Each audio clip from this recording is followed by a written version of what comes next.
नमस्कार, मैं जूली तिवारी हर समय आपके साथ न्यूज चैनल में आपका स्वागत है। तो चलिए नजर डालते हैं आज के कुछ मुख्य समाचारों पर। अंबरनाथ में प्रेम त्रिकोण के चलते महिला की हत्या, आरोपी गिरफ्तार। अंबरनाथ में एक और सनसनीखेज घटना ने शहर को हिलाकर रख दिया है, जहां एक महिला की चाकू से हत्या कर दी गई। यह घटना अंबरनाथ पूर्व के उड़ान पुल के पास स्थित साईं बाबा मंदिर जाने वाली सीढ़ियों के ऊपर हुई, जहां आरोपी ने दिन दहाड़े महिला पर चाकू से हमला किया। मृतक महिला का नाम सीमा कांबड़े है और वह बारकुपाड़ा क्षेत्र की रहने वाली थी।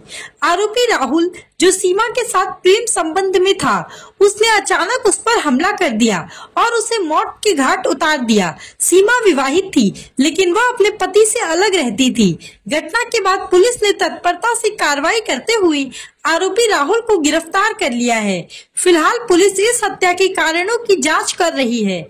यह संभावना जताई जा रही है कि यह घटना प्रेम संबंधों या पैसे के विवाद से जुड़ी हो सकती है। सीमा पर हमला होते देख स्थानीय लोग शॉक हो गए और पुलिस को तुरंत सूचित किया।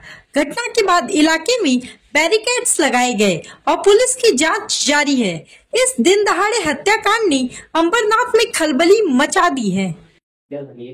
हत्या कोणत्या उद्देशाने झाली आहे, महिला कोण आहे आणि आरोपीला आपण ताब्यात घेतलाय का? नमस्कार, आज शिवाजीनगर पोलीस स्टेशनच्या हद्दीमध्ये एक खुनाची घटना घडलेली आहे।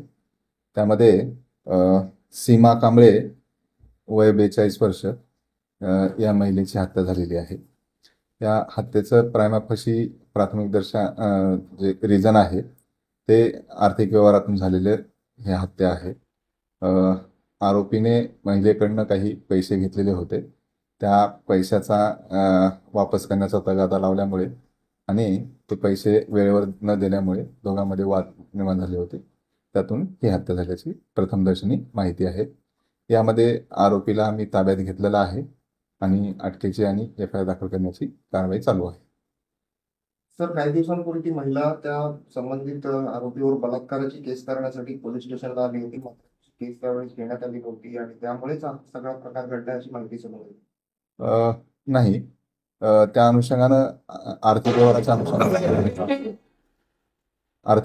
अनुषंगानं आमच्याकडे एक तक्रार अर्ज प्राप्त आहे। त्या तक्रार अर्जाच्या अनुषंगानं दोघांचा आर्थिक व्यवहार कशा पद्धतीनं पूर्ण व्हावा या अनुषंगानं त्यांचे होते आणि ते व्यवहार पूर्ण ते स्वतः करून घेऊन त्यांच्यामध्ये समेट निर्माण झालेला होता। पहिला तिला चाकू मारायला गेला, मी बोलायला गेली, का रे बाबा मारतो तिला चाकू, काय झालं? हे बोलतो तुला बी खलास करत, डायरेक्ट कसा बोलला। तेवढंच माझं पोरगा आलं, म्हणलं जा रे बाबा सोडो, याला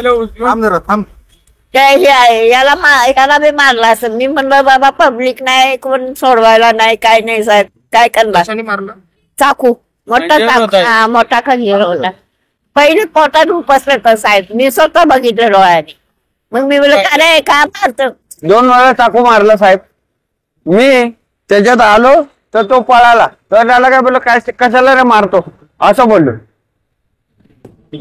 चाकू मारला 2 वेळा, पोटात मारला रे, पोटात मारला। मग लगे मी बोललो त्या बाईला मी रिक्षा टाकल्या इकडून। तो आज के लिए बस इतना ही। कल फिर मिलेंगे इसी समय इसी चैनल पर। तब तक के लिए मुझे दीजिए इजाजत। धन्यवाद।